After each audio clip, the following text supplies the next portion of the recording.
Lu Wei-sun adalah anggota termuda dalam sejarah WSA, Asosiasi Anggur dan Minuman Beralkohol Dunia. Karena itu, dia juga seorang ahli pencicip anggur terkenal di negaranya dengan penilaian yang akurat dan penetapan harga yang ketat. Namun, pria yang sempurna itu hancur karena sifatnya yang sangat buruk. Dalam perkembangan lain, pemeran utama wanita kita, Hibu Zui, hadir di acara unjuk keahlian minum. Dengan sangat cepat dia mengalahkan semua pria di sana, tetapi wajahnya tidak menunjukkan perubahan sama sekali. Begitu keluar pintu, si rentenir ganas merampas semua uang yang baru saja dia menangkan. Mereka tidak lupa mengancam bahwa jika sisanya tidak dibayar pada tanggal 10 bulan depan, ayah dan anak perempuannya jangan berharap hidup damai. Ketika mereka pergi, dia mengeluarkan setumpuk uang yang telah disembunyikannya. Jika tidak cerdik, tidak tahu apa yang akan dimakan bulan ini. Sejak kecil Hibu Zui telah kehilangan indera perasanya meskipun dia telah mencoba segala cara tetapi tetap tidak berhasil. Dia melihat foto di atas meja dan bertanya-tanya kemana perginya senior itu. Pertarungan minum lain terjadi. Pria ini telah mengumpulkan semua jenis minuman keras dengan syarat jika dia kalah, dia harus mundur dari industri pertarungan minum. Bu Zui tidak perlu berpikir langsung setuju dan hasilnya masih sama seperti sebelumnya. Meskipun dia masih tidak bisa merasakan rasanya, kali ini dia memiliki perasaan yang sangat akrab seolah-olah dia pernah meminumnya. Saat menyeberang jalan, toples kacanya tersangkut di kaca spion mobil. Bu Zui berteriak sambil mengejar tetapi mobil itu melaju kencang tanpa reaksi apapun. Dengan marah, dia mengambil ponselnya dan melemparkannya ke kaca mobil yang akhirnya menarik perhatiannya. Wei-sun bersikeras tidak mengembalikan toples itu,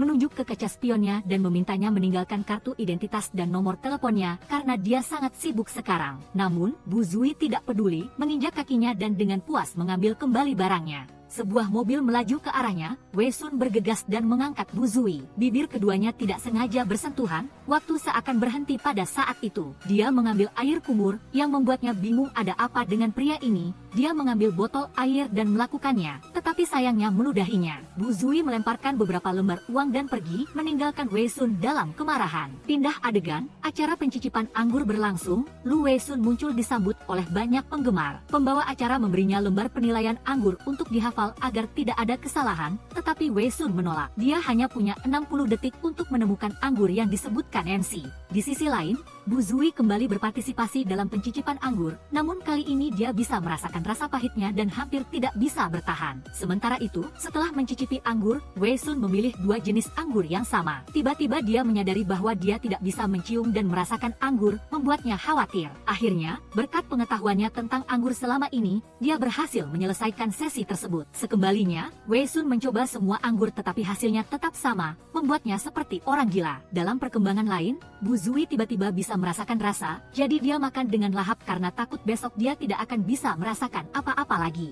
Hari-hari berikutnya dia masih gila-gilaan mencicipi semua rasa di dunia dan bahkan bisa menyebutkan kandungan zat dalam setiap hidangan. Wei-sun juga berada dalam kondisi yang sama dengannya tetapi dia masih tidak bisa merasakan bau atau rasa apapun. Keduanya pergi ke rumah sakit untuk pemeriksaan dan menjelaskan kondisi mereka, tetapi dokter menyuruh mereka untuk pergi ke departemen neurologi untuk pemeriksaan ulang. Wei-sun lewat dan melihat dia berbicara dengan dokter tentang indera perasanya, tiba-tiba berbalik dan menerobos masuk untuk menariknya pergi. Dia mengeluarkan kaca spionnya dan mengancam untuk menghapus hutangnya jika dia meminum seteguk. Setelah mendengar Bu Zui menyebutkan kandungan di dalam botol air yang bahkan dia sendiri tidak mengerti mengapa angka itu muncul, dia dengan gila-gilaan memintanya mengembalikan apa yang menjadi miliknya. Saat tidak tahu harus berbuat apa, dia mendengar Bu Zui menyebutkan ciuman pertama. Dia langsung mengerti dan mendekat untuk menciumnya. Wei-sun mencoba seteguk dan dia tersenyum puas. Akhirnya dia mendapatkan kembali apa yang menjadi miliknya. Tetapi saat ini dia merasakan banyak rasa lain yang telah dia masukkan, lalu dengan marah memperingatkan bahwa mulai sekarang dia tidak akan pernah membiarkannya menciumnya lagi. Tetapi setelah itu, dia baru menyadari bahwa dia tidak dapat merasakan rasa apapun lagi, menangis dan menganggap bahwa dialah yang merampas indera perasanya. Tiba-tiba, di sisi lain, Wei-sun kehilangan indera perasanya dan dia mendapatkan kembali indera perasanya. Saat ini Mia menelepon mendesak tentang draft, tetapi Wei-sun sedang bermasalah dan ingin menunda 2 hari lagi. Dalam perkembangan lain, ayah Wei-sun mencari seseorang untuk bersaing dengannya dan berharap dia akan kalah agar fokus mewarisi bisnis keluarga Lu. Tahun itu istrinya meninggal, tetapi dia sibuk dengan penandatanganan kontrak sehingga terlambat. Lu Wei-sun sangat marah. Sejak saat itu ayah dan anak itu tidak lagi berbicara satu sama lain. Pindah adegan, dia memutuskan untuk melapor polisi, mengatakan bahwa dia mencuri dompetnya sehingga mereka dapat membantu mencarinya. Setelah dia tiba, dia berpura berpura-pura seperti mereka sedang bertengkar, membuat mereka sangat marah.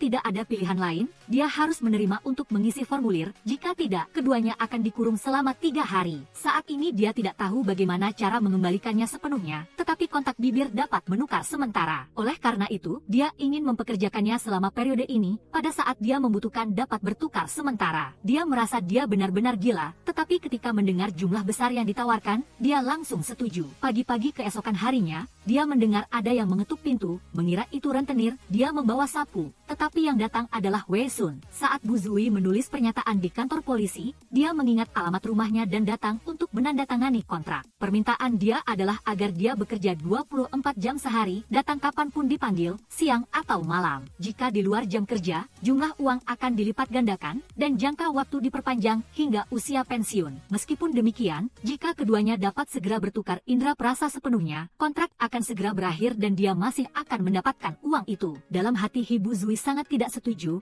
di satu sisi tidak ingin menjual diri demi uang, di sisi lain ingin memiliki uang untuk menutupi kekurangan pinjaman bulanan. Berpikir lagi, itu hanya sebuah ciuman, anggap saja digigit. Saat sedang sibuk berpikir, gerombolan penagih utang kembali datang mengancam. Melihat mereka menghancurkan, Wei Sun tidak tahan, berdiri untuk menghentikan mereka dan mengatakan dia akan membayar uang untuknya. Mereka bertiga duduk untuk menandatangani kontrak, dia mengancam akan memanggil pengacara jika mereka menuntut bunga dengan harga mencekik itu. Tak berdaya, dia menjadi asistennya. Setelah itu keduanya pergi ke tempat pencicipan anggur. Melihat dia mulai bertindak, dia ketakutan dan ingin membatalkan kontrak. Tetapi sekarang sudah terlambat, Wei Sun menariknya dan menciumnya. Merasa anggur di sini rusak, dia kesal dan menuntut agar mereka membatalkan semua anggur itu dan harus menyelesaikannya hari ini. Bu Zui merasa itu terlalu boros karena untuk membuat anggur sebanyak itu membutuhkan banyak tenaga dan uang. Namun, dia mengatakan bahwa menjual produk-produk cacat itu justru bersalah terhadap kerja keras. Bu Zui tiba-tiba merasa keseriusan Lu Wei Sun saat bekerja juga tidak terlalu menjengkelkan. Dia mengirim draft kepada Mia dan mengatakan bahwa anggur merah dari pabrik anggur Menas ini akan dibatalkan. Mereka membutuhkan ulasan anggur merah tetapi dia mengirimkan ulasan anggur yang tidak dapat dipasarkan. Manajer sangat marah. Dan pada saat ini Mia juga memikirkan cara untuk menyelamatkan situasi dan dia hanya bisa membantu Wei Sun sampai sejauh ini. Dalam perkembangan lain, Wei Sun datang ke rumah Bu Zui berbicara tentang penemuannya.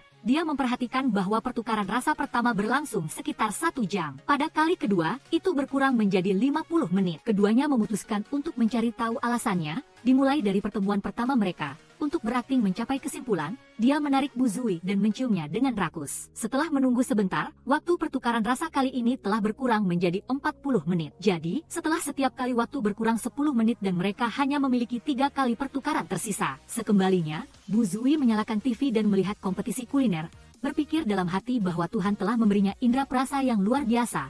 Jadi dia tidak boleh menyia-nyiakannya. Dalam perkembangan lain, Mu Chun Feng, orang yang pernah ditemui ayahnya, mengirim surat kepada Wei Sun menyatakan ingin bertemu. Dia menelepon Bu Zui dan membuat janji pukul 10 malam ini. Setelah menutup telepon, dia naik ke panggung untuk bertanding dengan orang yang disebut Putra Surga dalam hal mencicipi makanan. Babak-babak awal dia tampil sangat baik, tetapi di babak terakhir dia mengalami kesulitan. Karena dia belum pernah mencoba begitu banyak bumbu sebelumnya, dia tidak tahu apa itu dan kalah. Bu Zui mencari arak untuk menghilangkan kesedihan dan memesan ginjal kambing, membuat Hashio khawatir jika Wei Sun tahu pasti akan marah. Seorang gadis yang sangat bergaya datang, itu adalah Mia. Karena semua meja penuh, dia ikut duduk di mejanya. Dua gadis yang suka makan ginjal kambing, setelah berbicara, menemukan bahwa keduanya memiliki bos dan mitra yang menyebalkan yang persis sama. Selalu ingin seluruh dunia berputar di sekitar mereka. Mereka langsung cocok. Bu Zui, karena terlalu asyik berbicara, lupa janji dengan Wei Sun. Ketika dia membuka ponselnya sudah lewat jam 10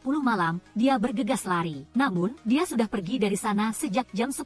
Meskipun Bu Zui mengirim pesan minta maaf, Wei Sun tidak peduli untuk membalas. Setelah insiden terlambat kemarin, dia meminta dia untuk pindah ke rumahnya sehingga dia akan segera ada di sana kapanpun dibutuhkan, sekaligus akan menaikkan gaji. Dalam perkembangan lain, seorang pria membuka ponselnya dan melihat pesan teks dari seorang gadis. Dia menyalahkan mengapa hari itu dia tidak datang dan dia selalu menunggu setiap hari. Pindah adegan, Bu Zui membawa koper dan pindah ke rumah Wei Sun. Setelah dia menjelaskan prinsip dasar dan hal-hal yang harus dilakukan, dia membawanya ke kamarnya. Di sisi lain, pria itu memutuskan untuk membalas pesan gadis itu dan gadis itu tidak lain adalah Bu Zui. Mengetahui dia telah kembali, dia senang mengingat cerita masa lalu. Ketika dia diintimidasi oleh teman sekolah, dia muncul seperti seberkas cahaya dalam hidupnya dan nama pria itu adalah Yi Bodao. Pindah adegan, Wei Sun bangun dan menemukan rumahnya tidak berbeda dengan medan perang. Seekor kucing muncul entah dari mana, dia menyamar dan memulai operasi penangkapannya. Setelah itu, dia menyerbu kamarnya dan menanyainya tentang segala sesuatu yang terjadi di rumahnya. Karena kemarin dia keluar membeli makanan dan melihatnya berdiri di luar pintu, dia membawanya masuk. Melihat kamar yang berantakan, dia merasa dia benar-benar tidak memiliki satupun poin yang bisa disukai. Di TV sedang membahas munculnya seorang ahli pencicip anggur bernama Mu Chun Feng beserta tantangan untuk Lu Wei Sun. Tetapi tidak ada jawaban. Semua orang heboh membicarakan apakah dia akan setuju. Saat ini Wei Sun sedang mengajarinya cara merasakan semua rasa dan perbedaannya. Setelah seharian, akhirnya dia mengizinkannya makan malam tetapi meminta dia harus mengambil foto dengan makanan untuk dia periksa. Wei Sun datang ke janji temu dengan Mia. Berdasarkan hubungan kerjasama yang sudah lama terjalin, dia menyarankan dia harus menerima tantangan dari Mu Chun Feng. Di sisi lain, Bu Zui dan Yi Bodao juga membuat janji untuk makan. Saat ini dia baru tahu bahwa Bodao tidak datang ke janji temu tahun itu karena mengalami kecelakaan lalu lintas. Ketika dia akhirnya muncul, ibunya sakit sehingga Bodao harus putus sekolah untuk merawatnya. Setelah semua kejadian itu, segala sesuatu di sekitarnya berubah, membuatnya tidak tahu bagaimana mengatasinya. Bodao bertanya tentang pria yang dia keluhkan sedikit mirip dengannya, apakah dia pacarnya. Bu Zui ingat Lu Wei Sun dan tertawa. Bagaimana mungkin dia pacarnya? Dia hanyalah seorang copicat yang membuat hidupnya sengsara. Mendengar dia terus-menerus menjelek-jelekannya, Wei Sun di samping tidak bisa tinggal diam, marah dan masuk. Sementara itu, Mia dan Bu Zui juga mengenali satu sama lain sebagai orang yang berbagi meja hari sebelumnya. Dan mereka senang. Dia buru-buru menutup pintu, mengatakan bahwa itu adalah seniornya, jadi dia meminta dia untuk menjaga sedikit kehormatannya. Dalam perjalanan pulang, kedua belah pihak bertemu lagi. Bodao menyapa dengan sopan tetapi Wei Sun bersikap sombong. Bu Zui harus memanggil Wei Sun untuk pulang karena dia masih harus belajar untuk meredakan suasana ini. Wei Sun sangat marah, merasa dia harus menambahkan syarat dalam kontrak bahwa dia tidak boleh berkencan dan terutama tidak boleh mencium orang lain. Hal ini membuatnya sangat kesal karena hubungan mereka hanya sebatas kerjasama. Dia tidak menjual diri. Jika jodohnya terlewat dan tidak bisa menikah, apa yang harus dilakukan? Wei Sun langsung mengatakan dia akan bertanggung jawab. Namun, tanggung jawab yang dia maksud adalah mengganti uang, lalu mencibir bahwa siapa yang mau dengannya yang pendek dan tidak cantik. Di sisi lain, Mia melihat Bodao berjalan di belakang, mengira dia mengikutinya, tetapi Bodao mengatakan rumahnya di jalan ini. Melihat itu, Mia membiarkan dia pergi lebih dulu, lalu diejek oleh Bodao bahwa sekarang dia yang mengganggunya. Sementara itu, ketika Bu Zui membuka pintu dan melihat di dalamnya gelap gulita, dia takut dan melompat ke pelukannya sambil berteriak. Setelah itu, dia menyuruhnya segera menyuruh orang memperbaiki sensor pintu, jika tidak, itu akan mempermalukan rumah besar itu, lalu dia kabur. Sementara itu, Mia setelah kembali menerima telepon dari Yoyo yang menceritakan tentang rahasia Mu Chun Feng. Keesokan harinya Bu Zui menyuruh Wei Sun mampir ke apotek untuk membeli plester jerawat, jika tidak, jerawatnya akan tumbuh semakin banyak. Melihat dia kesulitan menempelkannya, dia menyuruhnya duduk agar dia bisa membantu. Kebetulan saat ini TV sedang menayangkan tentang Tuan Lu. Dia sangat menghargai Mu Chun Feng dan mengungkapkan bahwa jika dia menang, dia akan menyerahkan pabrik anggur stroberi untuk dia kelola. Ketika Bu Zui bertanya kepadanya tentang Tuan Lu ini, Wei Sun mengatakan dia tidak mengenalnya lalu menariknya pergi. Setelah sampai, dia pergi ke tempat Mia sementara dia yang di luar secara kebetulan mendengar orang-orang membicarakan Lu Wei Sun, yang ternyata adalah putra Tuan Lu Linong. Dia adalah ketua grup Lu, pemilik pabrik anggur Rose. Dalam perkembangan lain, Mia secara kebetulan bertemu lagi dengan Bodao di bar anggur sebagai peracik minuman. Dia sangat menyukai cara dia meracik dan dari sini kesalahpahaman mereka yang sebelumnya terselesaikan. Wei Sun setelah kembali mengingat pembicaraan di televisi, akhirnya menyetujui tantangan duel dengan Mu Chun Feng. Di perusahaan majalah, semua orang telah menyelesaikan artikel tentang pertandingan malam ini. Setelah memperbaiki beberapa tempat, Mia ingin mereka menyiapkan satu artikel lagi karena semua orang hanya berpikir Wei Sun akan menang. Jika dia kalah maka tidak akan ada postingan. Mia telah menyelidiki kekuatan Mu Chun Feng dan merasa dia tidak sesederhana itu. Wei Sun berhenti di luar dan semua perhatian selalu tertuju padanya seperti biasa. Lu Linong menasihati Chun Feng bahwa setelah ini dia ingin Wei Sun tidak menjadi seperti itu lagi. Saat ini Bu Zui merasa khawatir untuknya, terus berjalan mondar-mandir membuat Wei Sun pusing dan mengusirnya keluar. Secara kebetulan dia menabrak seseorang, Setelah itu dia menyadari bahwa itu adalah Paman Wan, teman ayahnya. Sekembalinya, dia melihat Hashio dan semua orang memanggil di pintu tetapi Wei Sun bersikeras tidak keluar. Mengetahui dia kembali, dia segera membuka pintu lalu menariknya masuk dan ingin menciumnya, tetapi ditolak lagi. Mengira Bu Zui membenci harus menciumnya, dia marah dan menerjang ke depan, lalu digigit sampai berdarah olehnya. Dia tidak mengerti mengapa dia yang seorang manusia bisa berubah menjadi anjing seperti itu.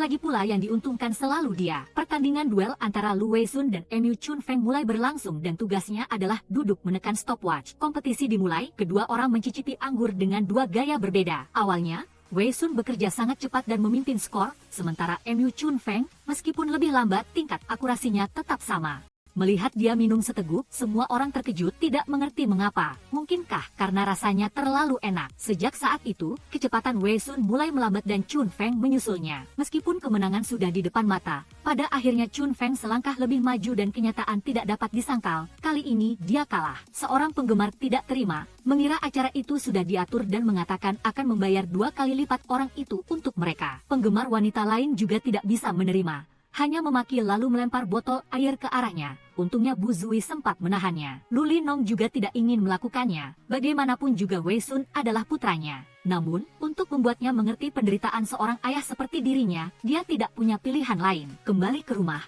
Bu Zui yang tidak mengerti masalahnya mengatakan bahwa itu karena kepribadiannya yang tidak menyenangkan sehingga dia kalah, membuat Wei Sun marah dan mengusirnya. Dia mengira dia sama seperti orang-orang itu, semuanya ingin dia kalah. Tahun itu juga sama, karena dia kalah ibunya pergi. Setelah mengemas barang-barangnya, Bu Zui hendak pergi tetapi tidak melihat Wei Sun. Takut dia akan berpikir pendek, dia berlari mencarinya dan menemukan dia terbaring di sofa di sana. Melihat Wei Sun sudah pingsan dan tidak sadarkan diri, dia pergi mengambil selimut tetapi ditarik olehnya. Mulutnya masih bergumam, Xiao Sun tidak kalah, ayah tidak akan kembali, jangan pergi Bu. Bu Zui merasa sedikit kasihan dan memutuskan untuk tidak pergi lagi, tetapi dia sendiri yang mengatakan siapa yang tidak pergi akan menjadi anjing. Dia menarik tangannya tetapi tidak berhasil, jadi dia terpaksa tinggal dan merasa menjadi anjing juga menggemaskan. Dalam perkembangan lain, karena dia adalah orang yang terhubung dengan Wei Sun, setelah kekalahan ini Mia mengajukan pengunduran diri sendiri. Pemimpin redaksi tidak ingin begitu, memberinya cuti berbayar sementara selama sebulan. Begitu Mia pergi, seseorang datang mencari, ingin dia bekerja untuk pihak mereka tetapi ditolak. Di rumah, Wei Sun turun dan kebetulan TV sedang membahas duel kemarin, lalu dimatikan olehnya. Melihat Bu Zui masih belum pergi, dia bertanya-tanya tetapi kali ini dia mengusirnya pun dia tidak mau pergi.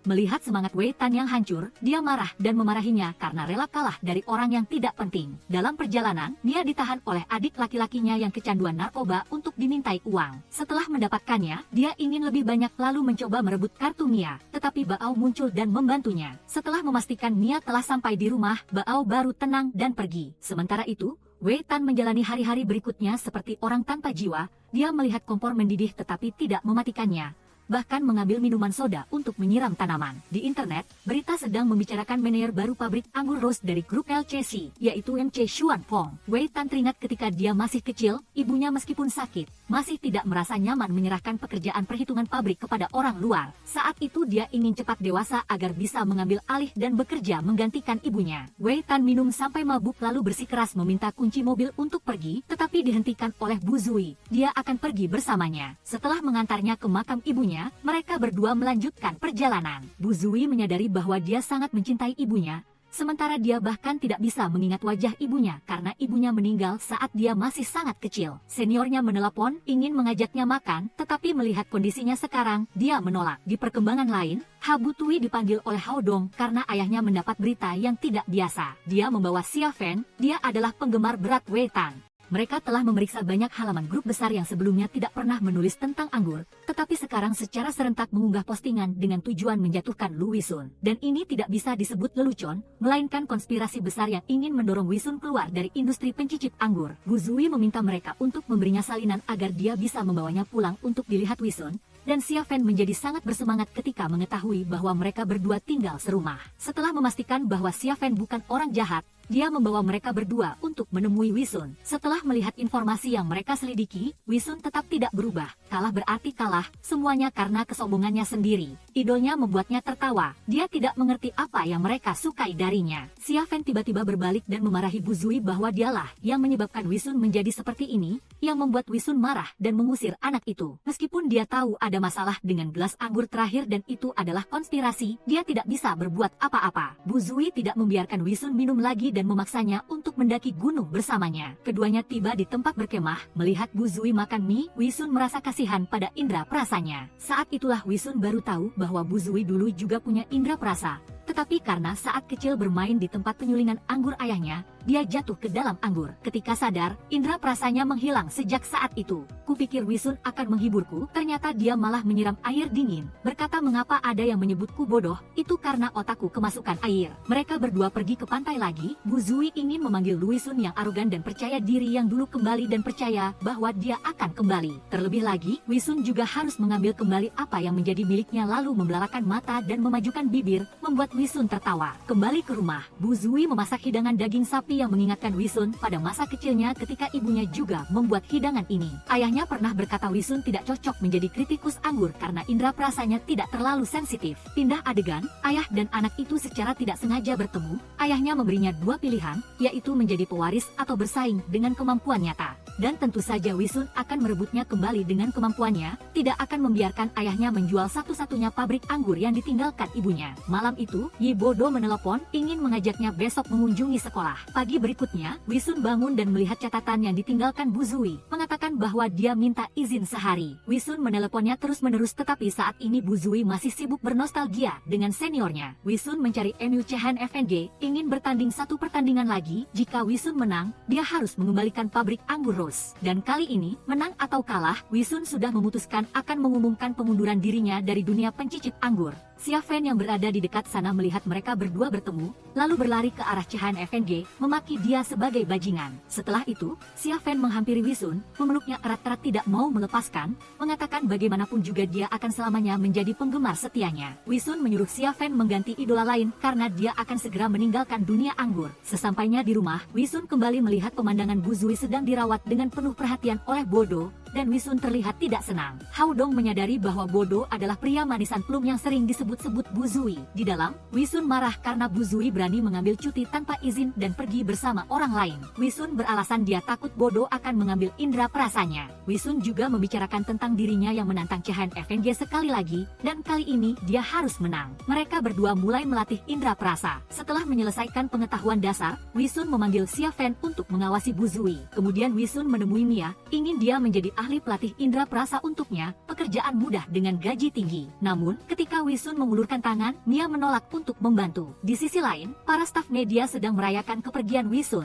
Mereka beranggapan bahwa hasil Chehan FNG mengalahkannya adalah balasan atas perbuatannya. Setelah sehari meneliti, Xia Fan dan Bu Zui menyadari kecepatan mencicipi anggur MU Chehan FNG dari gelas sebelumnya ke gelas berikutnya. Ia membutuhkan tepat 40 detik untuk merasakannya. Hal itu menunjukkan bahwa Chehan FNG merasakan anggur dengan metode yang tidak sama dengan Wisun, yang bergantung pada bakat bawaan. Namun, Wisun tidak ingin menggunakan strategi itu untuk menang, melainkan akan mengandalkan kemampuan nyatanya sendiri. Wisun memberinya waktu 1 bulan untuk menghafal nama-nama jenis anggur dan informasi indera perasanya seperti asal dan tempat produksi. Melihat Bu Zui belajar sampai tertidur, Wisun menggendongnya ke sofa lalu menyelimutinya dengan hati-hati. Nih, untuk menghindari mabuk, setelah mencicipi, Bu Zui harus meludahkannya segera, jadi dia langsung setuju. Wisun mengajari Bu Zui cara mengamati warna dan karakteristik setiap jenis anggur. Melalui aroma anggur, ia bisa menebak jenis anggur, lingkungan tanam, dan metode fermentasi. Bu Zui mulai berlatih, membuat Wisun tertawa karena sangat menggemaskan. Setelah beberapa saat berlatih, Bu Zui juga bisa menebak aroma dan rasa setiap jenis anggur. Di sisi ini, Nanka sedang merapikan barang di bar ketika sekelompok preman datang membuat onar. Mereka menyerbu ingin menghajarnya, tetapi dia berhasil mengatasi semuanya. Mia datang, dan preman itu mengadu, meminta sang kakak untuk menanganinya. Mia mengusir mereka lalu curhat kepada Nanka tentang adiknya yang nakal. Setelah selesai membaca laporan, Wisun memuji Bu Zui pintar. Melihat Bu Zui tampak lelah, dia mengizinkan Bu Zui libur besok, tetapi harus kembali ke sini sebelum makan malam. Mendengar itu, Bu Zui tiba-tiba sadar dari kantuknya, senang dan memuji Wisun baik hati. Bu Zui naik ke ke tempat tidur untuk tidur tetapi di kepalanya penuh dengan bayangan Wisun. Saat sedang gelisah, seniornya menelepon, mengatakan besok ingin memberinya hadiah kejutan. Mengingat perkataan Wisun bahwa dia harus meminta izin jika pergi dengan kakak laki-laki manapun, Bu Zui berniat mengirim pesan untuk melapor. Setelah dipikir-pikir karena itu adalah hadiah yang polos, dia memutuskan untuk tidak memberitahu Wisun, lalu keesokan harinya dia pergi bermain dengan Bodo. Bodo membawanya ke taman hiburan, tiba-tiba mendapat ucapan selamat dari dua boneka beruang lucu. Barulah Bu Zui teringat hari ini adalah ulang tahunnya. Di sisi ini, Wisun memanggil Hao Dong untuk mendekorasi pesta ulang tahun Bu Zui. Bu Zui dan Bodo bersenang-senang sampai malam lalu Bodo bertanya apakah Bu Zui menyukainya. Bodo berkata dia ingin berkencan dengan Bu Zui. Bu Zui tiba-tiba menjadi bingung. Di sisi Wisun, setelah selesai mendekorasi ruangan, dia tidak sengaja menjatuhkan dan memecahkan vas kaca. Hao Dong menduga pasti ada sesuatu yang tidak beres, sementara Bodo memberikan ponsel yang ingin dia berikan 7 tahun lalu kepada Bu Zui. Bu Zui dalam hati berpikir mengapa 7 tahun lalu ketika dia menyukai Bodo, Bodo malah menghindar. Bu Zui mulai menangis dan menceritakan kisah antara dirinya, Wisun, dan tim lintah darat yang telah menandatangani kontrak 3 pihak. Wisun maju untuk membayar utang Bu Zui, tetapi Bu Zui harus bekerja. Karena indera perasanya tertukar, Bu Zui harus menjaga indera perasa untuk Wisun agar bisa mengembalikannya kepada Wisun saat metode ditemukan. Jadi, Bu Zui tidak bisa menerima pernyataan cinta Bodo. Bodo merasa itu sangat konyol dan berharap Bu Zui memikirkan kembali keputusannya. Bu Zui kembali ke kamar dan melihat Wisun dan Hao Dong mendekorasi kamar. Menunggu Bu Zui kembali sejak sore. Wisun marah, menyalahkannya karena pulang terlambat, tetapi Bu Zui meminta maaf padanya dengan agak acuh tak acuh. Mereka bersusah payah mendekorasi dari pagi sampai sore, tetapi Bu Zui terlihat sangat cuek. Bu Zui pergi mencuci tangan lalu melihat vas kaca miliknya yang pecah ada di tempat sampah. Dia marah, keluar membentak Wisun lalu berteriak mengatakan dia hanya butuh ini saja. Dia dengan panik mengambilnya keluar, tetapi sayangnya tangannya tergores kaca. Dia marah, mengatakan hidupnya bertemu Wisun seperti sialan, lalu pergi dengan marah. Baru saja Bu Zui keluar, dia bertemu dengan Paman Wan yang mengatakan dia datang menjenguk ayahnya. Dia bertanya apakah ayahnya masih membuat anggur pir bunga putih. Bu Zui menggeleng, mengatakan ayahnya tidak membuatnya lagi karena banyak hal buruk terjadi. Bu Zui mengganti topik, lalu meminta Paman Wan sesekali datang mengunjungi ayahnya, lalu berlari pulang menjenguk ayahnya. Wisun begadang semalaman untuk merekatkan kembali vas kaca Bu Zui. Keesokan harinya Hao Dong datang lalu tahu Wisun begadang semalaman karena Bu Zui untuk memperbaiki kesalahannya. Sementara Bu Zui tidak pulang semalaman. Wisun memberikan foto Bodo dan Bu Zui yang bersenang-senang pergi bersama sepanjang hari kemarin kepada Hao Dong. Hao Dong khawatir, tidak tahu apakah indera perasa Wisun di dalam Bu Zui masih utuh atau sudah ditukar dengan orang lain. Wisun bergegas pergi menemui Bodo untuk menanyakan tentang Bu Zui, tetapi Bodo bersikap menutup-nutupi. Pindah adegan, Hao Dong menelepon Bu Zui untuk memarahinya karena kali ini sudah keterlaluan terhadap Wisun. Wisun sudah menelepon Bu Zui sepanjang malam, terlebih lagi Hao Dong juga mengungkapkan bahwa Wisun bahkan menyiapkan pesta ulang tahun untuk Bu Zui. Padahal Bu Zui tidak mengangkat telepon dan malah pergi berkencan dengan kakak manisan Plum itu. Bu Zui berkata itu hanya kesalahpahaman, tidak ada kencan sama sekali. Hao Dong menyarankan jika Bu Zui tidak senang atau tidak ingin bekerja sama, batalkan saja kontraknya, jangan biarkan hal seperti ini berlarut-larut menyiksa kedua belah pihak lagi. Pindah adegan, Bodo datang menemui Bu Zui lalu masuk ke rumah Bu Zui bersama. Saat ini ayah Bu Zui juga ada di rumah. Melihat Bodo, dia sedikit pikun tetapi terus melihat Bodo mirip dengan seseorang. Bodo duduk di sana, melihat ayah Bu Zui juga tidak nyaman.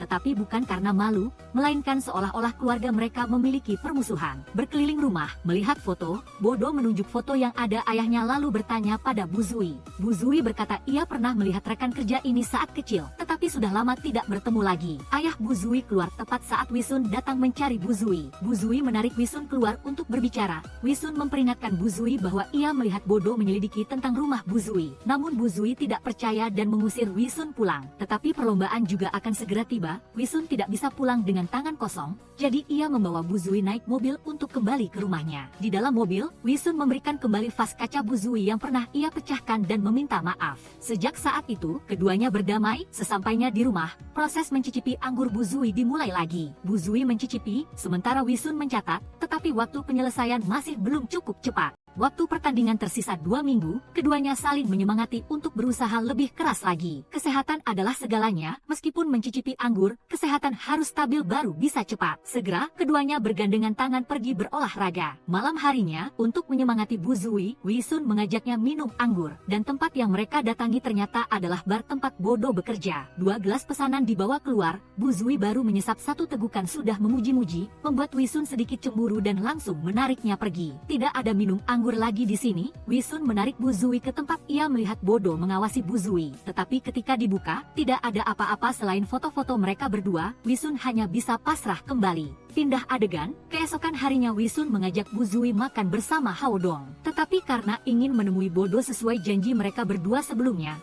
Bu Zui meminta bantuan Hao Dong. Bu Zui lalu menggunakan alasan pergi ke toilet, kemudian meminta Hao Dong menemaninya dengan alasan butuh seseorang untuk melindunginya. Sementara Lu Wisun menunggu di luar, di dalam Bu Zui sedang berganti pakaian bersama teman baiknya Hao Dong agar Bu Zui bisa menyelinap keluar tanpa ketahuan. Saat Wisun menyadari, Bu Zui sudah kabur jauh. Bu Zui sampai di bar menemui seniornya Bodo. Dia dibuatkan segelas Mary Blood istimewa yang sangat enak oleh Bodo. Tetapi belum sempat diminum, Wisun sudah datang menghalangi. Karena besok Bu Zui harus bertanding, Wisun tidak ingin dia makan atau minum sembarangan, terutama buatan Bodo. Kedua belah pihak mulai tegang, jadi Wisun ingin membawa Bu Zui kembali. Bu Zui bersikeras tidak mau dikontrol oleh Wisun. Wisun semakin marah ketika melihat vas kaca yang pernah dia pecahkan. Bu Zui masih berusaha menyimpannya sebagai kenang-kenangan. Apalagi itu adalah hadiah dari Bodo, yang membuat Wisun semakin murka. Wisun menenggak habis sebotol bir lalu memecahkannya, membuat Bodo tidak tahan dan maju untuk berkelahi. Akhirnya terjadi perkelahian yang sangat tegang antara kedua belah pihak. Bu Zui harus mengancam Wisun agar dia berhenti, jika tidak, Bu Zui akan mencium karyawan di sana. Pemuda yang memanfaatkan kesempatan,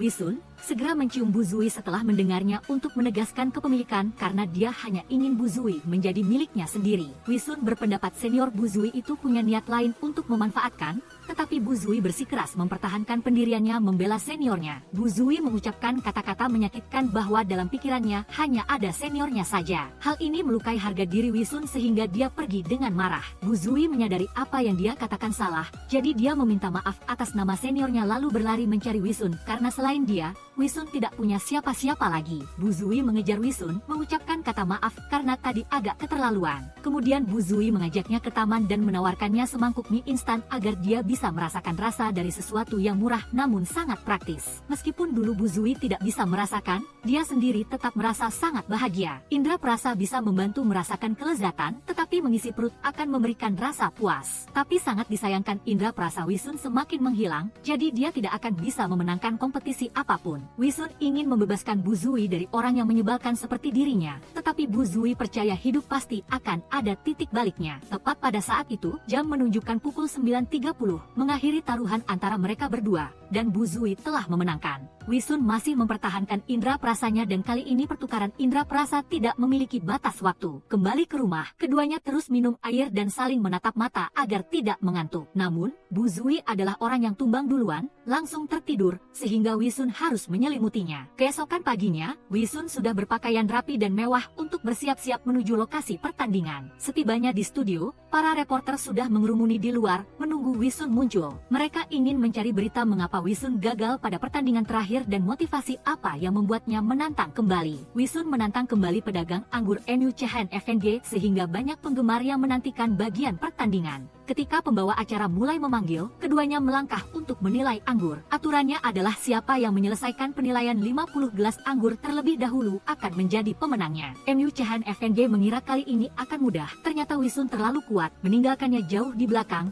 dan secara bertahap mencapai garis akhir. Akhirnya Wisun memenangkan dengan meyakinkan dengan skor 50-20. Tepat pada saat ini, Wisun tiba-tiba mengumumkan akan berhenti menjadi ahli penilai anggur, karena satu-satunya tujuan Wisun selama ini adalah melindungi pabrik anggur ibunya dengan baik. Ayahnya melihat berita itu tentang Wisun, dan merasa terharu dan bangga pada almarhum istrinya. Setelah itu, ayahnya menelepon MU Chehen FNG, yang juga merupakan muridnya, untuk memenuhi janji menyerahkan pabrik anggur padanya. Setelah memenangkan pertandingan, Wisun bersama para penggemarnya pergi ke bar Bodo untuk merayakan. Wisun memberitahu teman fanbase-nya bahwa Bu Zui adalah peminum anggur yang tidak pernah mabuk, tetapi Xia Fan tidak percaya. Ketika Bu Zui menunjukkan bahwa dia sendiri bisa minum 10 gelas tanpa mabuk, semua orang terkejut dengan bakatnya itu. Setelah itu, Bu Zui turun ke gudang anggur untuk merenung, tiba-tiba lampu di sana mati. Bu Zui tersungkur, menjadi panik dan mulai mengingat kenangan menyakitkan masa kecilnya. Untungnya seniornya menyadari dan datang menghiburnya. Wisun datang terlambat, jadi dia hanya bisa pasrah berbalik dan pergi. Wisun pasti cemburu,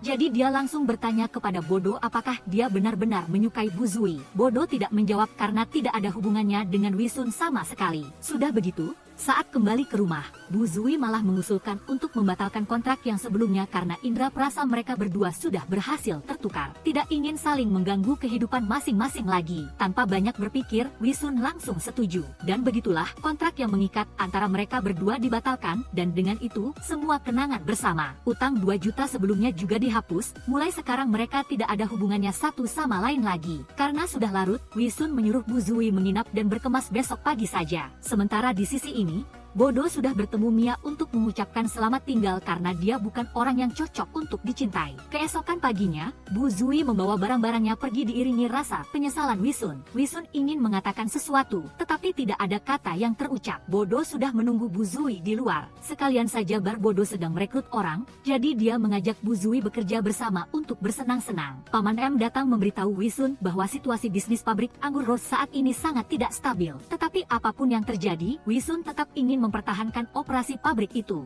Setelah mencicipi jenis anggur baru yang difermentasi, Wee Sun menilai anggur ini sangat potensial. Tetapi mengapa hasil bisnisnya tidak sesuai harapan? Mengingat perkataan Bu Zui tentang kepuasan murah untuk orang biasa, Wee Sun langsung menyadari masalahnya terletak pada strategi bisnis. Sebelumnya, pabrik anggur Rose berfokus pada anggur merah kelas atas, sehingga pasar domestik akan sangat sulit diubah. Wee Sun mengusulkan strategi untuk mendorong peningkatan produksi anggur biasa, berharap semuanya akan berubah menjadi lebih baik. Sementara itu, Bu Zui yang bekerja di Bar Bodo telah mendapatkan banyak pelanggan karena kepribadiannya yang ramah. Ketika melihat Kak Mia dan Mu Chun Feng datang minum, ia mengira mereka berdua sedang berkencan. Padahal, keduanya sedang membicarakan Lu Wei Sun dan Chun Feng ingin tahu apa alasan Wei Sun membuat kemajuan secepat itu. Mia tidak mengungkapkan dan beralasan bahwa saat itu ia sedang cuti tidak menjaga komunikasi. Dalam perkembangan lain, media pers tiba-tiba menyelidiki suatu hal mengejutkan bahwa sebelum Wei Sun melangkah masuk sebagai ahli penilai anggur telah membeli sebuah pabrik anggur bernama Menas untuk keuntungan pribadi. Hal ini melanggar konvensi industri Dr. White dan akan dihapus dari asosiasi.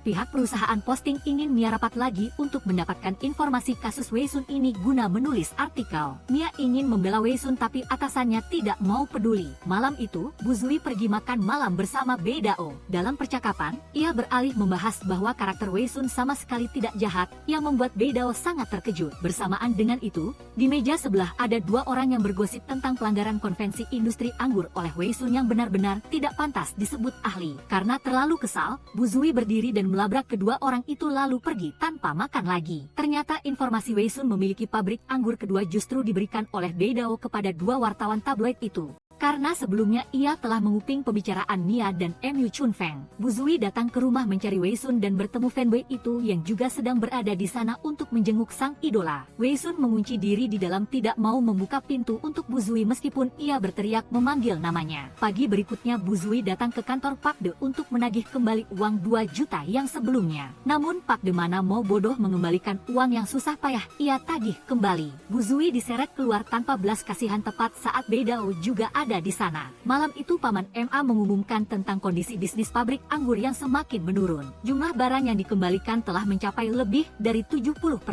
Wei Sun saat ini menyeruput anggur rute merasakan sesuatu yang baru dan ia merasa sepertinya indera perasa Bu Zui telah kembali. Ia telah menemukan cara sehingga segera pergi mencari Bu Zui. Sementara itu, Bu Zui telah kembali ke bar anggur bersama seniornya untuk melanjutkan pekerjaan. Mia di sisi ini menyadari kasus pembunuhan bertahun-tahun yang lalu ada hubungannya dengan 3 nama Yi Nanke, Yi Beidao, dan Hi Bu Zui. Wei Sun dalam perjalanan mencari Bu Zui tetapi terus menelepon tetapi tidak diangkat olehnya. Ternyata gadis itu sedang berada di gudang bawah tanah untuk mengambil barang. Namun sialnya, lampu di sana sekali lagi padam yang membuatnya ketakutan. Itu semua diatur oleh Beidao untuk menakut-nakuti Bu Zui. Ia menunjukkan sikap yang sangat berbahaya, meraih leher Bu Zui dan mencekiknya hingga ia seperti ingin pingsan. Beidao memiliki saudara kembar yaitu Yi Nanke dan ia telah meninggal sehingga Beidao menaruh dendam pada Bu Zui sejak hari itu. Tepat pada saat itu Wei Sun tiba di tempat itu lalu menghadiahi Beidao 1 pukulan kemudian menggendong Bu Zui pergi. Setelah itu Mia datang ke gudang menghibur Beidao karena ia sudah tahu kebenaran tentang saudara kembar Yi Nanke itu. Beidao menceritakan kembali kenangan masa kecilnya bersama keluarga. Ia pernah menjadi orang yang sangat bahagia ketika memiliki semua kerabat di sisinya tetapi kemudian suatu hari ayahnya tiba-tiba menghilang tanpa diketahui penyebabnya. Meninggalkan banyak pertanyaan di di hatinya karena ayahnya adalah orang yang sangat mencintai keluarga, tidak mungkin menghilang tanpa alasan seperti itu. Kemudian beberapa hari setelahnya Hee Wang-yo datang membawa sejumlah uang kompensasi dan mengatakan ayah mereka tidak akan bisa kembali lagi. Ketika tumbuh dewasa, keluarga ibu dan dua anak mereka menghadapi banyak kesulitan sehingga kedua bersaudara itu hanya bisa bergantian pergi ke sekolah. Mereka memutuskan untuk menjaga rahasia ini dan mengubah kebiasaan serta penampilan agar sangat mirip. Bahkan ibu mereka pun tidak bisa menyadari dan perlahan keduanya menjadi satu orang dengan nama Yi Beidao.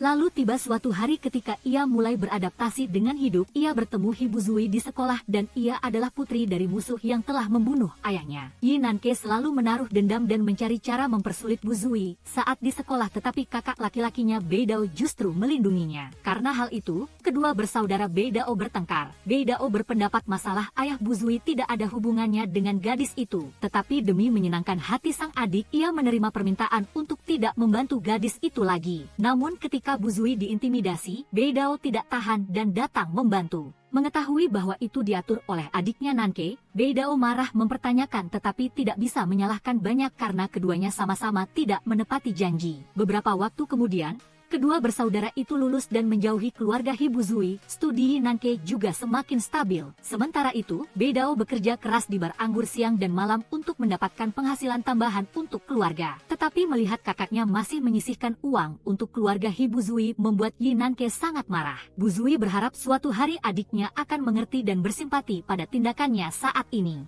Keesokan harinya, karena terlalu kelelahan akibat bekerja tanpa istirahat, Beidao mengalami serangan jantung, jatuh ke lantai, dan meninggal dunia selamanya. Ketika Nanke datang, kakaknya hanyalah mayat yang dingin membuatnya sangat putus asa. Oleh karena itu, sejak saat itu Nanke bertekad untuk hidup dengan baik dan menggantikan kakaknya menjadi Yi Beidao, lengkap dengan bekas luka khas di tangannya. Meskipun sudah berusaha keras untuk menjadi Beidao, Nanke tidak bisa memiliki sifat-sifat baik yang ditunjukkan kakaknya. Melihat tindakan Nanke tersebut, Nia sangat marah, merasa ia sungguh sia-sia dan tidak pantas dengan nama Yi Beidao kakaknya. Ia menyiramkan segelas air ke wajah Nanke berharap ia sadar. Di sisi ini Buzui tidak mengerti mengapa Beidao berubah begitu cepat. Wei Sun datang untuk menghibur gadis itu, menyemangatinya dengan kata-kata positif yang membuat gadis itu merasa lebih lega. Sesampainya di rumah, ia bahkan dengan hati-hati duduk di dalam agar ia tidur sehingga ia tidak terlalu takut. Keesokan paginya, Wei Sun secara khusus membuat sarapan untuk Buzui lalu membawanya ke kamar untuknya. Tertangkap basah oleh Buzui, ia hanya bisa berbohong bahwa ia tidak sanggup memakannya jadi ia memberikannya padanya. Tetapi karena ia tertangkap, ia hanya bisa mengakui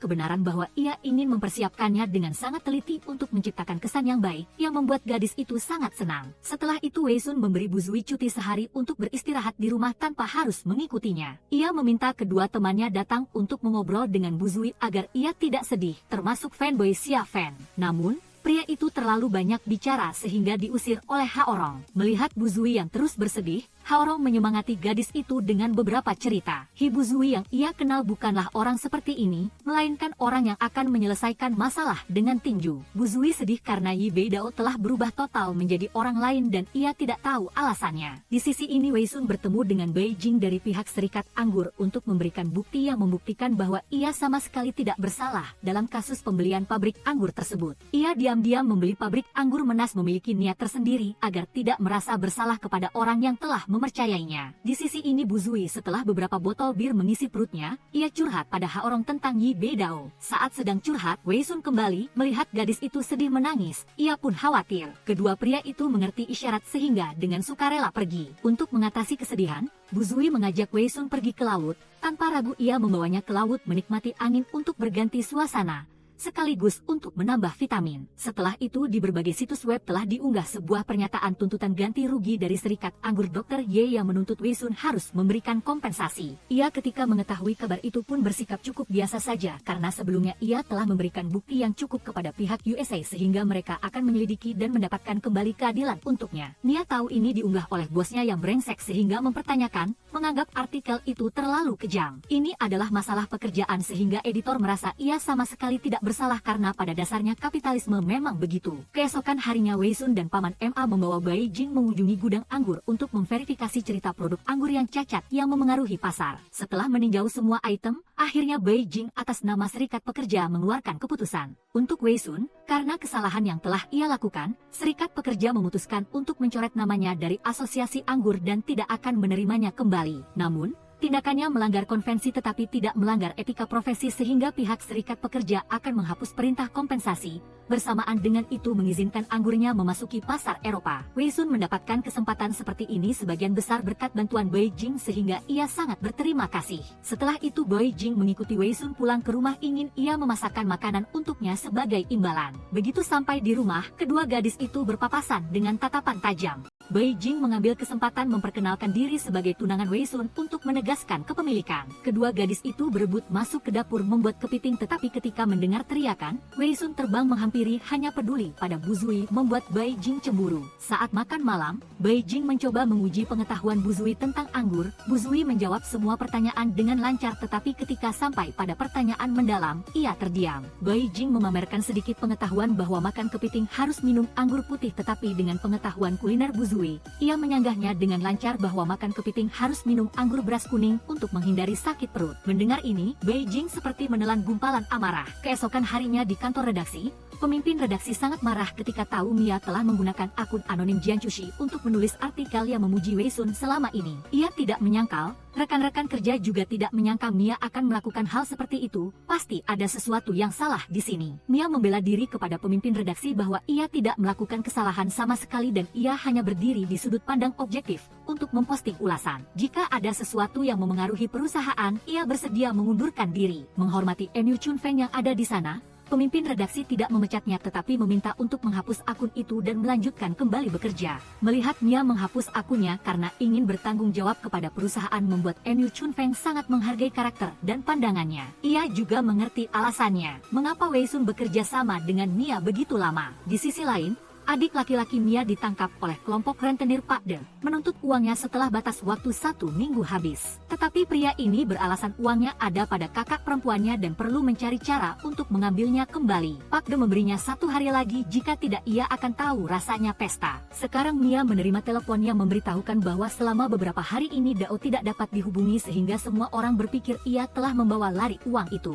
Namun Mia yakin Dao tidak melakukan hal ini. Setelah itu Mia datang menemui Nanke untuk curhat. Ia memberitahu bahwa identitas ahli pencicip anggur Wei Sun telah diragukan dan segala sesuatu yang berhubungan dengannya telah dibongkar. Artikel yang ia gunakan akunnya untuk membicarakan tentangnya juga dipermasalahkan oleh Dao. Kantor redaksi juga ikut terseret yang membuat pemimpin redaksi marah. Nanke meminta maaf karena masalah identitas Wei Sun adalah karena ia memberitahu wartawan tetapi Mia sudah tahu tentang ini sejak lama. Ia mengatakan Enyu Chunfeng juga sudah tahu tentang ini sejak ia dan pria itu berbicara di bar Nanke. Mia bertanya pada Nanke mengapa ia tidak berbicara secara jelas dengan Hibu Zui tetapi ia tidak mau. Hal-hal ini tidak bisa ia lupakan karena ia hanya ingin tahu hasilnya. Sesampainya di rumah, Mia mengingat dan memikirkan tentang percakapan itu lalu menelepon Bu Zui. Begitu Nanke kembali, adik iparnya memohon padanya untuk menyelamatkan kakaknya. Karena ia meminjam uang dengan bunga tinggi tidak punya uang untuk membayar, mereka ingin menangkapnya untuk melunasi utang. Setelah itu, mereka berdua datang mencari kelompok rentenir itu untuk menanyakan masalahnya. Mereka melihat ia datang ke sini bukan untuk membayar utang, ingin memukulnya tetapi ia dengan mudah membereskan mereka.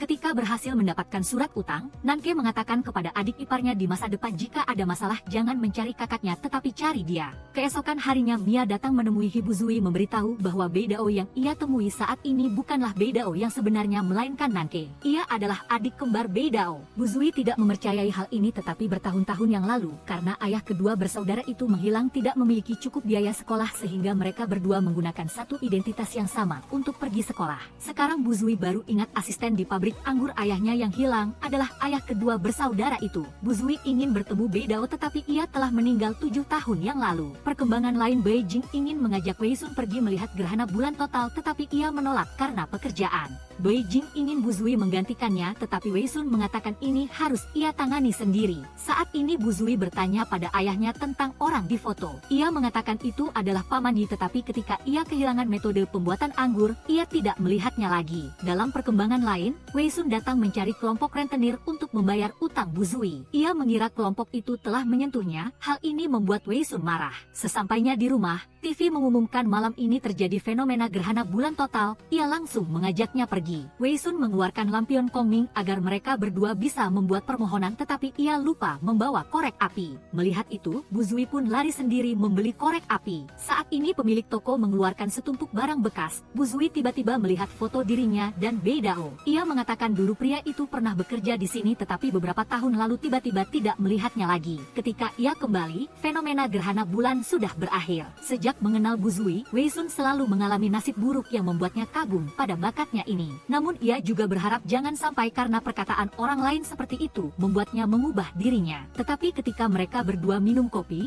Bu Zui baru tahu setelah menyelamatkannya Wei Sun telah kehilangan indera perasa sedangkan dirinya justru bisa merasakannya. Setelah itu mereka berdua bersama-sama melepaskan lampion Kongming berharap keduanya dapat dengan cepat mendapatkan kembali indera perasa. Keesokan harinya, keduanya mencoba berciuman bibir untuk melihat apakah indera perasa bisa didapatkan kembali. Tetapi hal ini masih tidak terjadi apa-apa yang membuatnya memikirkan setelah minum anggur di bar Yi Beidao. Ia yakin di sana ada jenis anggur khusus yang memengaruhi indera perasanya. Setelah itu, ia membiarkan Bu Zui terus-menerus mencoba berbagai jenis anggur tanpa tahu Chun Feng sedang mengawasi mereka berdua. Tepat pada saat ini Chun Feng menerima telepon, ia tidak bisa menyewa rumah karena sudah ada orang yang menyewanya dengan harga 2 kali lipat. Ternyata Bai Jing ingin menyewa kamar ini agar bisa mengamati tunangannya yang tinggal bersama Bu Zui di seberang. Namun Chun Feng juga ingin menyewanya untuk mengamati tindakan Wei Sun. Setelah berdebat, mereka berdua memutuskan untuk tinggal bersama yang membuat pemilik rumah bingung tentang anak muda zaman sekarang. Di sisi ini Wei Sun dan Bu Zui setelah berkali-kali mencoba berbagai jenis anggur tetapi tetap tidak bisa mendapatkan kembali indera perasa. Kehabisan akal, Bu Zui ingin mencari Beidao untuk meracik kembali 2 gelas anggur itu, tetapi Wei Sun tidak setuju. Wei Sun takut ia pergi sendirian akan berbahaya, tetapi Bu Zui mengatakan orang yang sekarang bukanlah Beidao melainkan Nanke.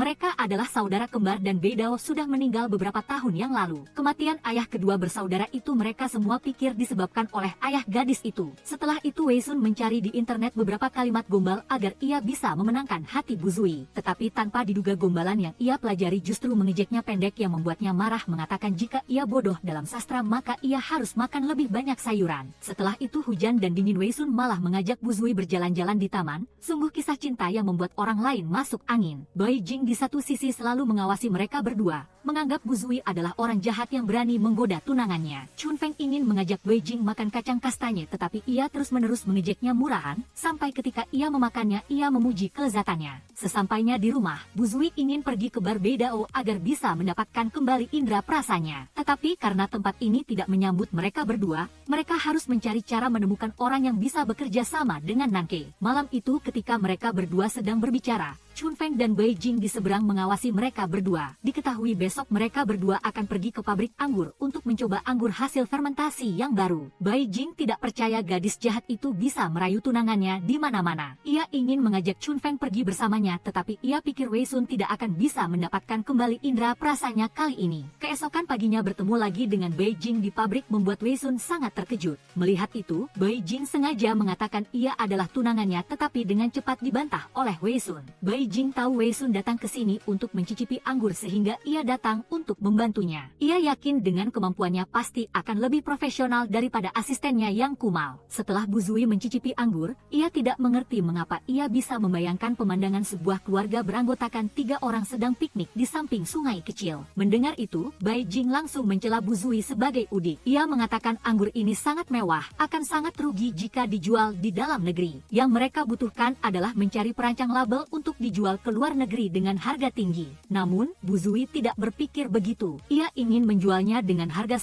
100-200 yuan agar orang biasa juga memiliki kesempatan untuk menikmati anggur semulia ini. Mendengar itu, Wei Sun segera membela Bu Zui membuat Bai Jing marah dan pergi. Bu Zui melihat Bai Jing adalah murid Vekaster Patrick, percaya bahwa ulasannya sangat profesional. Tetapi Wei Sun mengatakan saat ini pasar domestik dan luar negeri berbeda. Ia tidak dapat mengetahui rasa anggur ini sehingga tidak dapat menentukan harganya. Hal ini tidak akan adil bagi anggur itu sendiri dan juga bagi orang-orang yang menyukai anggur jenis ini. Yang mereka harus lakukan sekarang adalah membantu LCVTM mendapatkan kembali indera perasanya. Orang yang paling tepat untuk membantu mereka bekerja sama dengan DCH 6H adalah Mia, karena dialah orang yang paling dipercayai 6H. Setelah itu HBT Tui bertanya kepada NMTM tentang pertunangannya dengan BCH CNH. Seperti yang ibunya katakan saat itu bukanlah pertunangan, tetapi karena BCH CNH terlalu menyukainya sehingga dia mengatakannya seperti itu. Di sisi lain, BCH CNH yang sedih pulang ke rumah sambil menangis. Setelah mendengar cerita BCH CNH,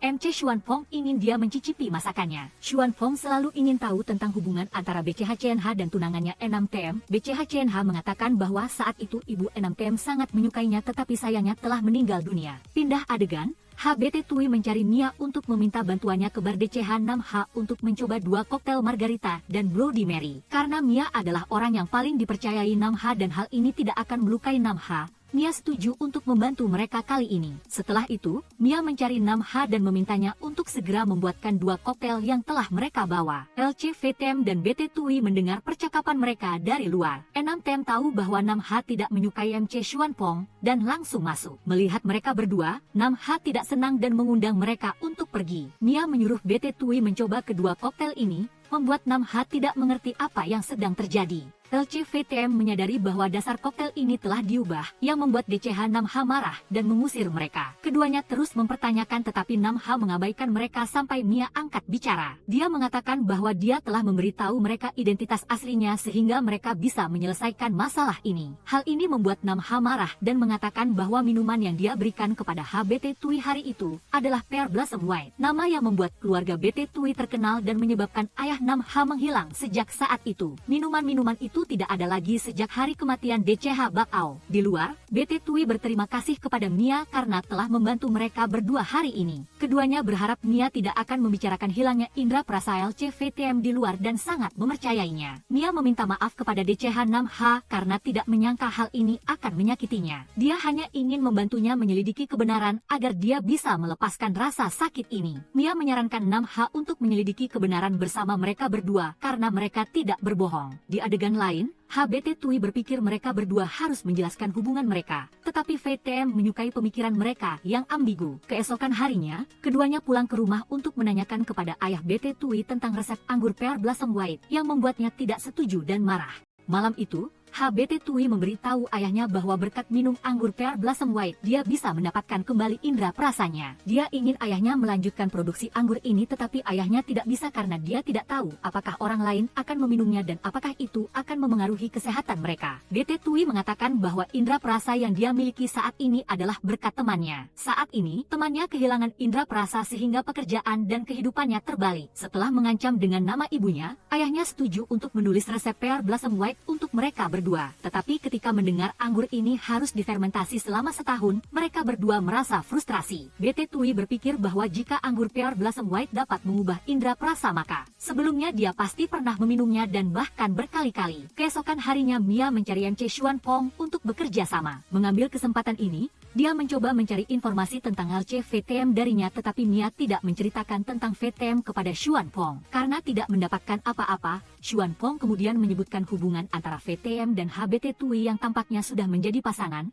tetapi Mia tidak tertarik pada hal ini dan hanya ingin membahas pekerjaan. Pindah adegan, untuk dapat meminta bantuan HPHM, VTM harus mengenakan pakaian yang sama dengan idola HPHM agar ia mau difoto. BT Tui ingin HPHM membantunya menemukan orang yang minum tanding dengannya hari itu, tetapi hari itu dia tidak menanyakan namanya dan hanya tahu semua orang memanggilnya Tuan Muda Lin. Seketika HPHM melakukan siaran langsung untuk meminta bantuan semua orang mencari orang bernama Tuan Muda Lin. Dengan cepat mereka bertiga menemukan Tuan Muda Lin untuk menanyakan tentang minuman keras yang lalu. Tetapi setelah saat itu BT Tui meminumnya hingga tidak tersisa setetes pun. BT Tui mengatakan minuman keras ini sudah tidak diproduksi 20 tahun yang lalu. Tetapi Tuan Muda Lin mengatakan minuman keras itu tidak difermentasi lebih dari 5 tahun. Saat ini, minuman itu tidak lagi dijual di pasaran dan dia mendapatkannya dari hadiah seorang teman. Setelah itu, mereka berdua kembali mencari DCH 6H untuk bekerja sama. BT Tui mengatakan minuman keras yang 6H berikan padanya sudah difermentasi 20 tahun, sedangkan minuman keras yang dia gunakan untuk bertanding hanya 5 tahun.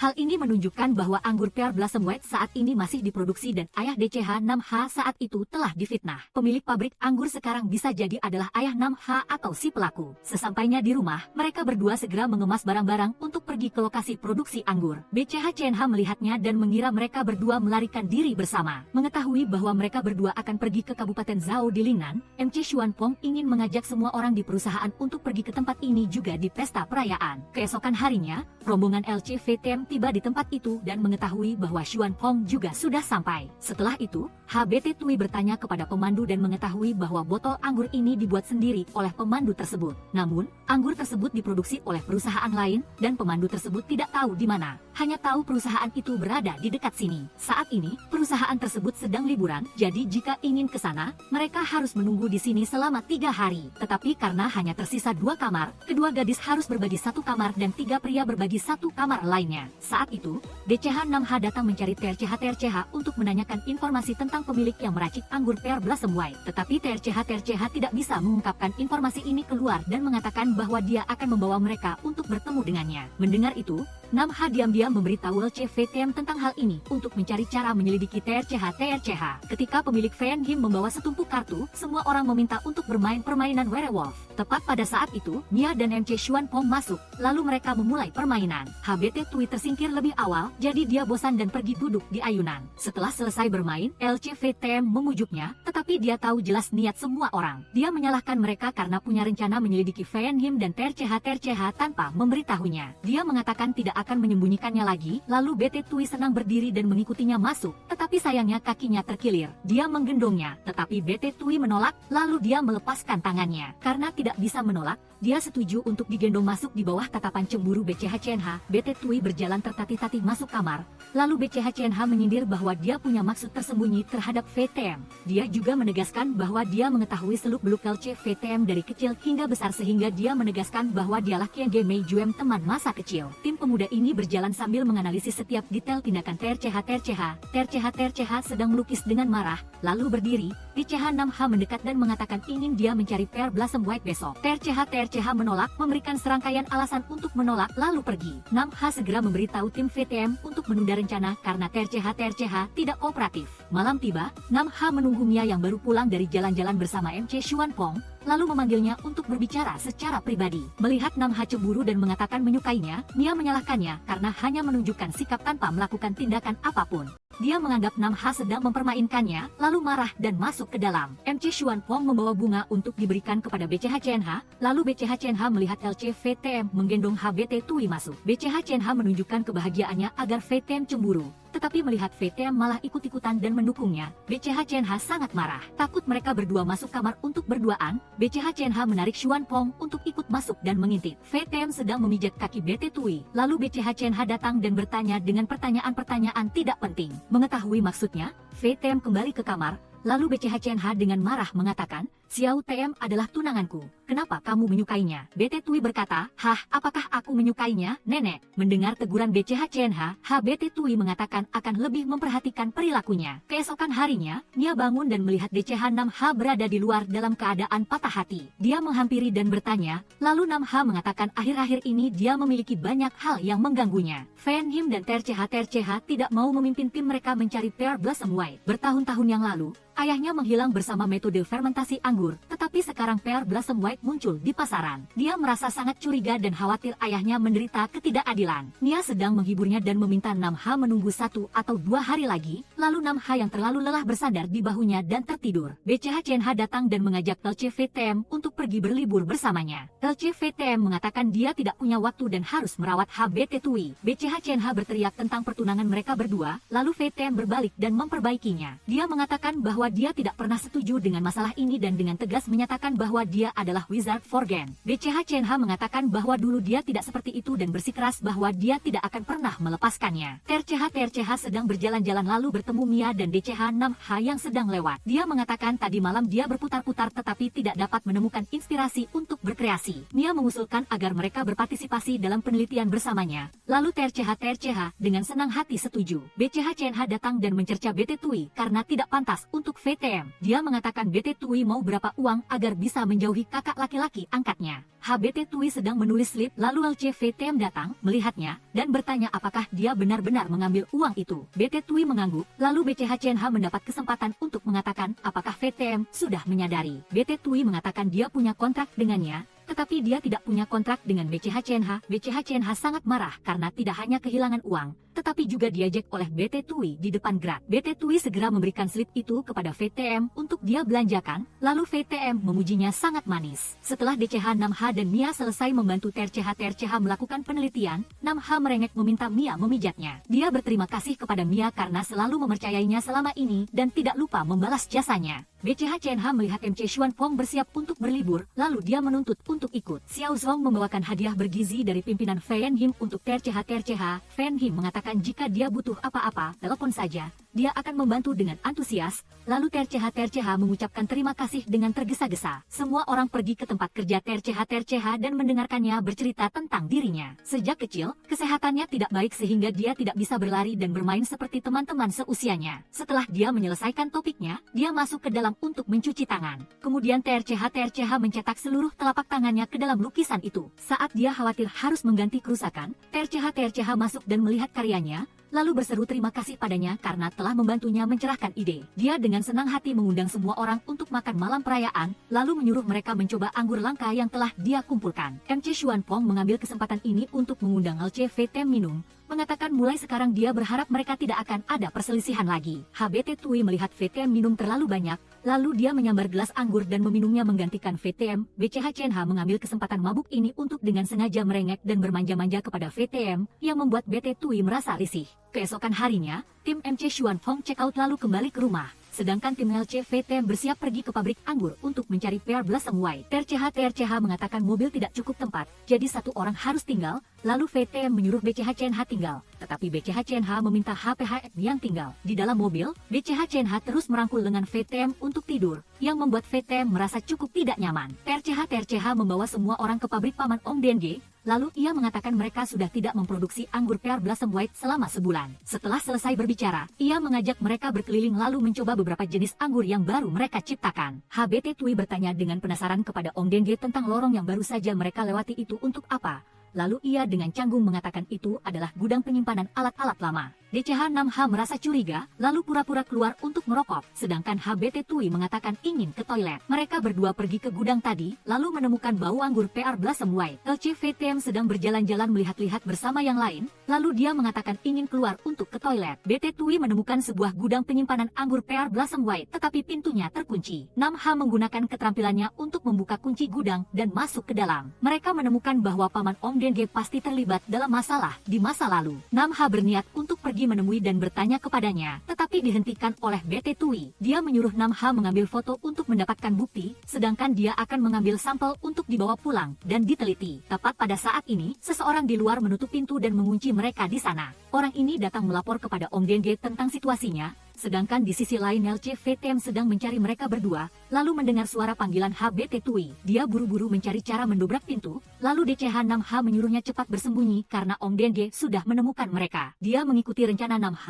lalu berlari ke tempat BCH Chen Ha dan TRCH untuk memberitahukan situasinya. VTM pergi ke pabrik dan melihat Ong Denge sedang menelepon ayah TRCH untuk memberitahukan perkembangan situasinya. Dia buru-buru menelepon polisi, lalu ditangkap oleh para penjaga ini. Ong Denge akhirnya menunjukkan wajah aslinya, lalu menyuruh orang memukul VTM hingga pingsan. BT Tui yang berada di dalam mencium bau anggur yang terlalu menyengat sehingga dia merasa pusing. Di sini adalah ruangan tertutup tanpa jendela, jadi jika lama di sini, akan sangat mudah mati lemas. DCH-6H khawatir jika Ong Denge melemparkan sebatang korek api ke sini, itu sudah cukup bagi mereka untuk tamat. 6H duduk dan bercerita tentang betapa bahagianya keluarganya, tetapi ayah HBT Tui tega melukai ayahnya. Karena dendam, dia terus menindas BT Tui di sekolah, tetapi kakaknya 6H selalu melindunginya. Untuk mendapatkan uang membeli kue untuk BT Tui, kakaknya bekerja sampai kelelahan dan akhirnya meninggal. 6H menyalahkan BT Tui dan ayahnya karena telah menghancurkan keluarganya. BT Tui mengatakan bahwa kakaknya 6H selalu ingin 6H hidup dalam kedamaian dan kebahagiaan,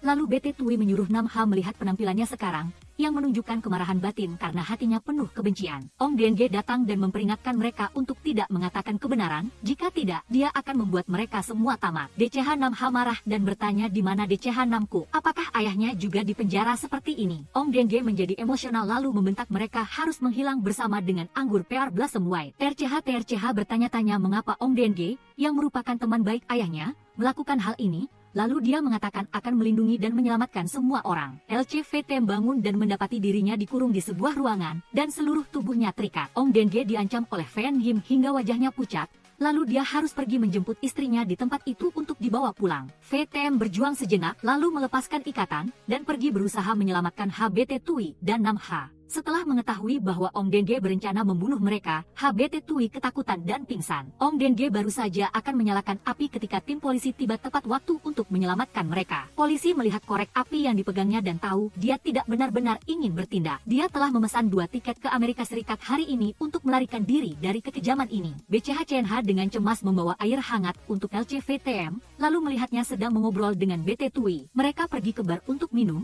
lalu HPHM menyalahkan semua orang karena tidak mengizinkannya ikut, sehingga hal ini tidak akan terjadi. BCH-CNH duduk di sudut sendirian, merasa dirinya sangat tidak berguna dalam insiden tadi.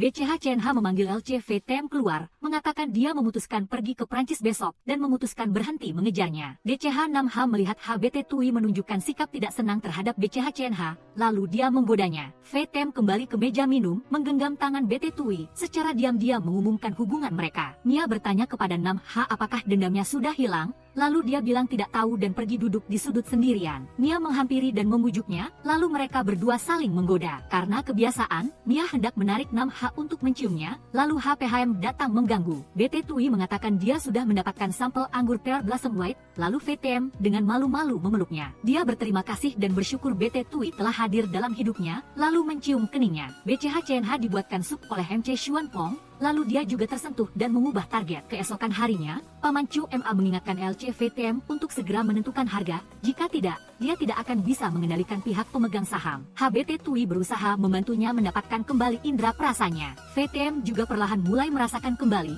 lalu menentukan harga anggur ini hanya 198.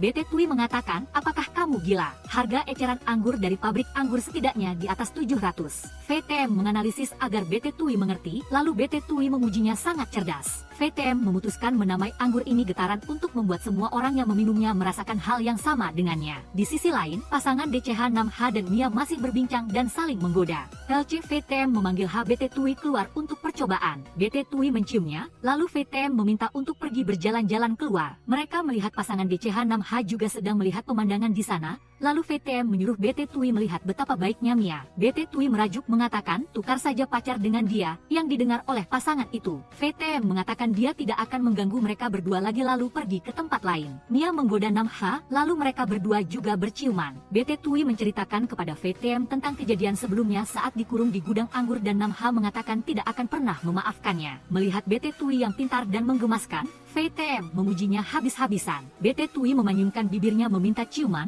lalu VTM pura-pura berpaling untuk menggodanya. HBT Tui langsung mencium pipi LCVTM, lalu VTM juga membalas menciumnya dalam kebahagiaan. VTM menemui teman-temannya meminta mereka membantu dengan rencana melamar BT Tui. Setelah 7.749 ide, mereka akhirnya menyepakati sebuah rencana. DCH-6H menemui polisi menanyakan tentang pemilik bar, Ong Denge Pong.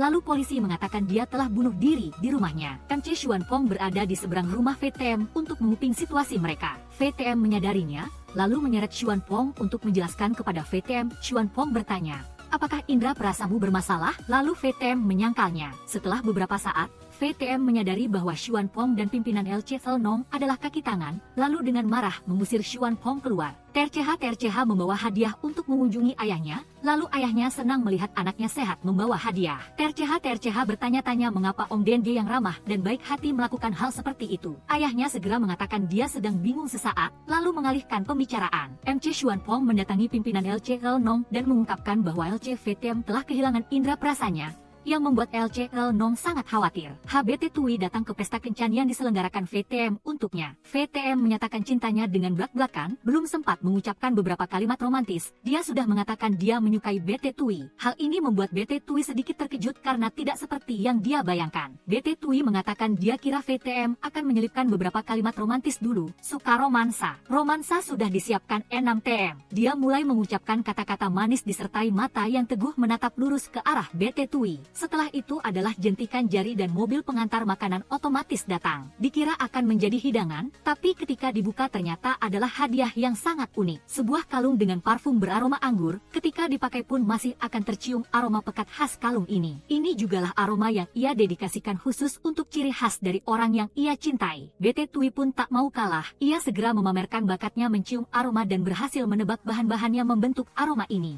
Setelah itu adalah kembang api yang menerangi langit menggerakkan hati hati BT Tui. Jika aku seorang gadis, aku pasti sudah jatuh hati dengan cara menyatakan cinta seperti ini, kawan-kawan. BT Tui mengatakan bahwa ia juga telah menempatkan Enam Tem di hatinya, lalu diikuti dengan ciuman yang mendalam untuk mengakhiri pengungkapan cinta ini. Dalam perjalanan pulang, BT Tui dan Enam Tem melihat ada seseorang yang mengikuti mereka, entah mengapa. Demi keamanan, ia mengantar BT Tui pulang untuk menghindari perhatian orang itu. Namha dan Mia saat ini juga sedang berkencan. Saat itu, Namha memberitahu Mia tentang masa lalunya yang kurang baik. Tetapi Mia mengatakan bahwa ia tidak hidup dengan masa lalu Namha dan tidak peduli dengan orang Namha di masa lalu. Dia hanya perlu tahu bahwa Namha yang ia kenal sekarang adalah orang yang sangat peduli pada kekasihnya. Demi saudara, ia rela mengorbankan nyawanya. Melihat wanita yang dicintainya juga memahaminya, Namha merasa lega. Setelah mengantar Mia pulang, ia juga merasa diikuti. Orang yang mengikutinya adalah bawahan ayah Enam TM. Ayahnya meminta orang untuk menyelidiki latar belakang Namha. Orang yang datang mencari Pak DNG tempo hari adalah anak buahnya, dan isinya adalah ingin bertanya tentang Lehao ABCH. Setelah mendengar itu, ayah Enam TM meminta orangnya untuk terus menyelidiki lebih lanjut. Pindah adegan, keesokan harinya Namha mengajak BT Tui ke kedai minumnya. Dia bertanya apakah BT Tui merasa diikuti atau tidak. Setelah memastikan keduanya sedang diikuti, mereka merenungkan kembali, hal yang membuat mereka diikuti hanya mungkin adalah Lehao ABCH. Mereka mengatakan bahwa pasti ada banyak rahasia tersembunyi karena sifat Pak DNG yang penuh keanehan. Belum lagi anggota keluarganya juga menghilang setelah itu. Mereka memutuskan untuk mencari tahu dan menangkap seorang tersangka untuk ditanyai. Tetapi tidak tahu apakah orang ini benar-benar bodoh atau berpura-pura bodoh karena tidak tahu apa-apa. Namha dan BT Tui sementara percaya perkataannya dan melepaskannya. Pindah adegan, LC Nong menelepon putranya untuk berbicara. Ia sudah tahu tentang putranya yang kehilangan indera perasa dan ingin Enam Tem kembali ke rumah untuk mewarisi bisnis keluarga. Tetapi Enam Tem tidak mau, ia ingin berjalan dengan kakinya sendiri. Enam TM memutuskan bertaruh dengan ayahnya. Jika ia memenangkan tantangan mencicipi anggur, ayahnya harus membiarkan Enam TM bebas melakukan apa yang diinginkannya. Jika kalah, ia akan patuh kembali untuk mewarisi bisnis keluarga. Untuk mengurangi semangat Enam TM, LC Nong memanggil muridnya yang paling berprestasi, MC Xuanpong, dan berpesan bahwa ia akan pergi bersamanya kali ini. Sementara Enam TM di sisi ini, orang yang paling ingin ia ajak adalah pacarnya sendiri. BT Tui segera setuju tanpa peduli siapapun itu. Untuk mempersiapkan perjalanan ini, BT Tui meminta bantuan sahabatnya untuk menjaga ayahnya lalu pergi bersama Enam TM. Di sana, LC Nong bersama Tuan LC bersiap makan, lalu Direktur Fen datang. Fan Him datang untuk melihat apakah ada kejadian tak terduga. Mendengar Tuan DCH ada di sini, Direktur Fan sedikit terkejut, lalu ia berpamitan kepada ayah Enam Tem dan pulang. Hari perlombaan antara ayah dan anak Enam Tem telah tiba. Ayahnya pergi bersama Xuanpong dan Enam Tem pergi bersama BT Tui. Kedua belah pihak menunjuk satu orang untuk memilih 3 jenis anggur untuk dicicipi oleh lawan. Setelah itu, pencicip anggur akan menuliskan informasi anggur beserta pabrik yang memproduksinya. Keduanya mulai bertanding, dan ayah Enam Tem baru saja mencicipi satu tegukan dan sudah mengenali bahan-bahan di dalamnya, lalu mulai menulis. BT Tui juga mulai bekerja, mencicipi satu tegukan dan juga merasakan banyak hal yang berpadu. Setelah selesai gelas pertama, kompetisi dilanjutkan dengan gelas anggur kedua, lalu ketiga. Sangat cepat keduanya menuliskan hasil mereka. Dengan indera perasa puncaknya ditambah dengan pilihan Enam TM yang halus, keduanya memenangkan babak pertama. Setelah menang, keduanya pergi makan, dan saat itulah Direktur Fan datang menemui LC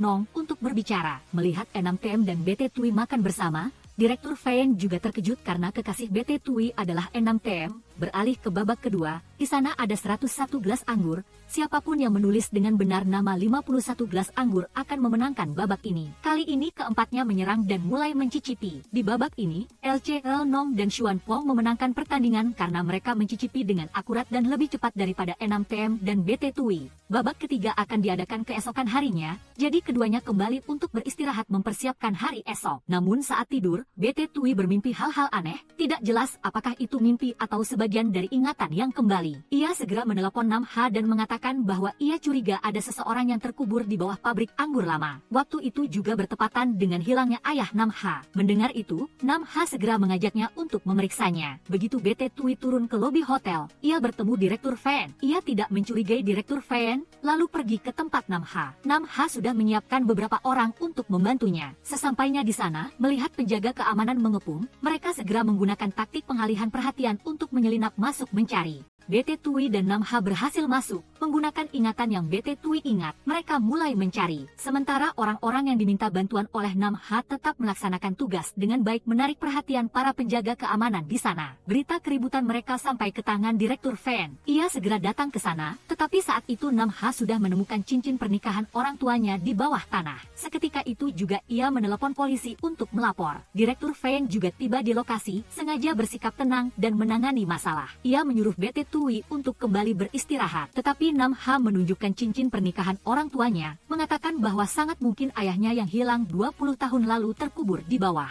Mendengar itu, polisi segera memblokir area, lalu membawa semua orang ke kantor polisi untuk memberikan keterangan. Tetapi karena hal ini, kompetisi BT Tui dan Enam TM bersama ayahnya, BT Tui tidak sempat kembali untuk membantu. Demi keadilan, LC Selnong juga mundur dan membiarkan Xuan Pong bertanding melawan Enam TM. Kali ini, peserta akan mencicipi jenis anggur yang sama, lalu menyampaikan kesan mereka. Kompetisi dimulai, Xuan Pong memulai dengan sangat baik. Baru saja disajikan, ia sudah mulai mencatat berbagai hal. Enam TM juga mulai mencicipi dan menganalisis. Rintangan kehilangan indera perasa tidak dapat menyulitkannya. Tetapi Enam TM lebih terkejut lagi karena anggur yang ia minum ternyata terhubung dengan masa kecilnya dan ayahnya. Hasilnya sangat mengejutkan, Xuan Pong adalah pemenangnya, memberi LC Selnong kesempatan untuk membawa Enam TM pulang. BT Tui yang baru tiba segera berlari, tetapi semuanya sudah terlambat. Dia menghampiri Enam TM dan menghiburnya karena hasilnya tidak sesuai harapan. Tetapi Enam TM bukan hanya tidak menyalahkannya, sebaliknya ia khawatir BT Tui dalam bahaya. Pindah adegan, Mia dan BT Tui pergi makan bersama. Mia bertanya kepada BT Tui tentang Namha setelah kejadian yang baru saja terjadi. BT Tui mengatakan biarkan waktu membantu Namha merasa lebih baik. Setelah itu Mia bisa datang menghibur dan menyemangatinya. Mia juga menyemangati BT Tui mengenai kompetisinya bersama Enam TM. Dia mengatakan bahwa seringkali melalui kompetisi itu, meskipun kalah, 2 bulan juga membantu ayah Enam TM menyadari betapa putranya sangat mencintai anggur. Bersamaan dengan itu, Enam TM dan ayahnya sedang makan bersama. Sudah lama sekali kedua ayah dan anak itu tidak makan berdua seperti ini. Enam TM menghormati kompetisi, menghormati perjanjian, dan setuju untuk kembali bekerja untuk ayahnya. Namun, seperti yang dirasakan Mia, ayah Enam TM memahami hasrat putranya pada anggur tradisional dan mengatakan Enam TM harus tetap di sana melakukan apa yang disukainya, dan ia menghormati hal itu. Setelah itu, ia menceritakan kisah di masa lalu, bahwa ia menjual pabrik anggur ibunya bukan karena uang, tetapi karena ia dan istrinya tidak memiliki arah yang sama. Ketika ibu Enam TM meninggal, ia hanya ingin membuat anggur yang diproduksi dengan proses baru, jadi pabrik anggur tradisional lama istrinya saat itu sulit dipertahankan. Itulah mengapa ia memutuskan untuk menyerahkan pabrik anggur itu agar dapat menemukan orang yang lebih baik untuk melanjutkan semangat istrinya. Ikatan di hati ayah dan anak itu sedikit demi sedikit terurai. Setelah itu, LC Selnong bertanya kepada putranya tentang hubungannya dengan BT Tui. Beliau mengatakan bahwa anggur Lehao ABCH dari pabrik BT Tui dulunya adalah jenis anggur yang paling disukai ibu Enam TM. Pindah adegan, orang suruhan Direktur Fan datang mengabarkan bahwa polisi telah menggali dan menemukan mayat di gudang mereka. Namha juga sudah datang mengonfirmasi bahwa orang itu adalah ayahnya. Khawatir kebencian Namha akan menimbulkan masalah yang tidak baik. Direktur Fan mewanti-wanti orangnya saat ini harus diam mendengarkan informasi. HPHM dan BT Tui yang sedang berjalan-jalan bertemu dengan pengawal Tuan LC. HPHM tidak tahu Tuan LC mana, karena di dunia ini ia hanya tahu Tuan LC yang merupakan idolanya. Ia bahkan mengancam pengawal itu bahwa jika tidak menjelaskan dengan jelas akan dilaporkan ke polisi. Pengawal itu sudah tidak tahan lagi, ia mengatakan Tuan LC Selnong yang membuat keduanya sangat terkejut. BT Tui menyuruh HPHM pulang lebih dulu, lalu ia bersama pengawal itu pergi menemui ketua mereka. HPHM kembali ke rumah tanpa BT Tui. Enam TM langsung bertanya baru tahu kalau BT Tui telah dibawa pergi. BT Tui masih berbicara dengan Tuan LC Selnong, tiba-tiba Enam TM datang dengan marah menarik BT Tui untuk pulang. Di dalam mobil, Enam TM bertanya apa yang telah BT Tui katakan kepada ayahnya. BT Tui dengan santai menjawab bahwa ia hidup sangat baik dengan Enam TM. Pindah adegan, Mia datang mencari Namha setelah beberapa hari tidak bertemu. Karena tahu toleransi minum Mia sangat baik, Namha menantangnya untuk minum, dan itu adalah minuman keras. Hasilnya, Namha menang sesuai dengan perjanjian sebelumnya. Ia dapat memberikan satu syarat padanya. Semula Mia mengira Namha akan mengikatnya dengan dasi cubin. Siapa sangka Namha malah berkata mulai sekarang ia tidak ingin berhubungan lagi dengan Mia. Mengetahui kisah cinta ini berakhir di sini, Mia tidak menahan lagi. Ia berdiri dan pulang dalam kesedihan. Di sisi ini, BT Tui dan Enam TM berjalan-jalan bersama. Secara tidak sengaja, seorang pemuda berpakaian cosplay karakter kartun datang dan memberikan 2 buah bando telinga kelinci dan rubah kepada mereka berdua. BT Tui memakainya, sementara Enamtem merasa malu, tetapi akhirnya tetap harus memakainya untuk menyenangkan BT Tui. Rencananya mau makan sate tusuk pedas yang bikin lidah kebas, tetapi Enamtem tidak mengizinkan. Takut BT Tui kehilangan indera perasa dan tidak bisa mencicipi anggur. Keduanya kembali ke rumah untuk tidur, tetapi BT Tui tidak bisa tidur karena perutnya masih sangat lapar. Enamtem yang baru saja mau tidur tiba-tiba mencium bau sesuatu. Ia turun ke bawah dan melihat BT Tui sedang memasak hotpot, lalu ia mengerutkan alisnya. Meskipun begitu, ia tetap tidak bisa lepas dari godaan hotpot dan BT Tui. Jadi ia harus menerima duduk dan makan bersamanya. Keesokan harinya, keduanya datang ke perusahaan dan menerima undangan ke pesta anggur MC Xuan Pong. Enamtem dan BT Tui juga bersiap datang ke sana dan bertemu HPHM di sana. Setelah itu semua orang bersama-sama turun ke gudang anggur pabrik BCC untuk melihat-lihat. BT Tui ingin membuka jenis anggur di sana untuk dicicipi, tidak disangka di dalamnya adalah Le Hao ABCH yang membuat Enamtem sangat terkejut. Namha penasaran mengapa di gudang anggur BCC ada Le Hao ABCH. Tetapi Enamtem benar-benar tidak tahu. Namha membenci ayah Enamtem karena telah membunuh ayahnya, yang membuat semua orang terkejut. BT Tui yang mendengarnya tidak mengerti. Karena marah, ia menghabiskan sebotol anggur,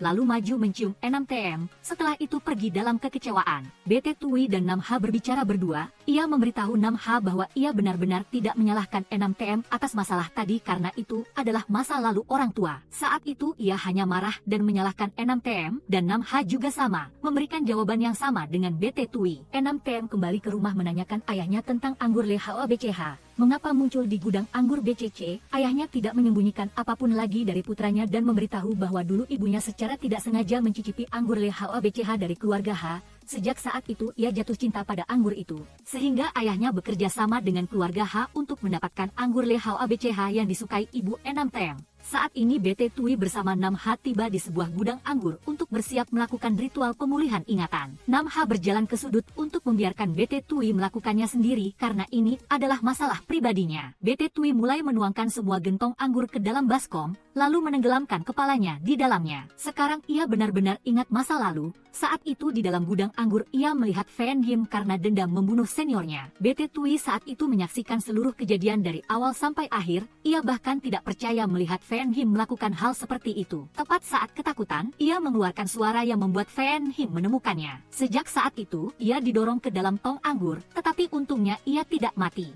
Dia terbangun, lalu keluar menceritakan hal ini kepada Namha. Tiba-tiba adik Mia datang menyalahkan Namha karena telah menyakiti kakaknya, sehingga sekarang kakaknya diculik. Namha menyerahkan semua urusan kepada BT Tui, lalu bersama adik Mia pergi menyelamatkan Mia. BT Tui dengan cepat lari pulang, tetapi saat ini ayahnya sudah pingsan. Fan Him juga muncul dan ia bahkan tahu BT Tui telah memulihkan ingatannya. Fan Him menyuruh orang menangkap BT Tui, yang membuat Enamtem sangat khawatir karena ia tidak bisa menghubungi BT Tui. Ia pergi ke rumah BT Tui tetapi sudah terlambat, hanya tersisa ponsel lama BT Tui dan angka 87 yang tertulis di halaman. Enamtem segera menelepon TRCH untuk meminta bantuannya memecahkan kode karena ia tahu hanya TRCH yang tahu apa yang dilakukan ayahnya. TRCH berpikir sejenak baru mengetahui bahwa itu adalah plat nomor mobil. Melihat itu Enamtem segera meminta bantuan HPHM untuk melacak keberadaan BT Tui. Saat ini BT Tui dan ayahnya telah dibawa oleh Fan Him ke tempat lain. Fan Him meminta maaf kepada BT Tui atas apa yang sedang ia lakukan tetapi juga tidak bisa membiarkan BT Tui hidup karena sudah tahu terlalu banyak. Enamtem yang lewat melihat mobil berakhiran 87, ia turun memeriksa dan ternyata benar itu mobil Fan Him,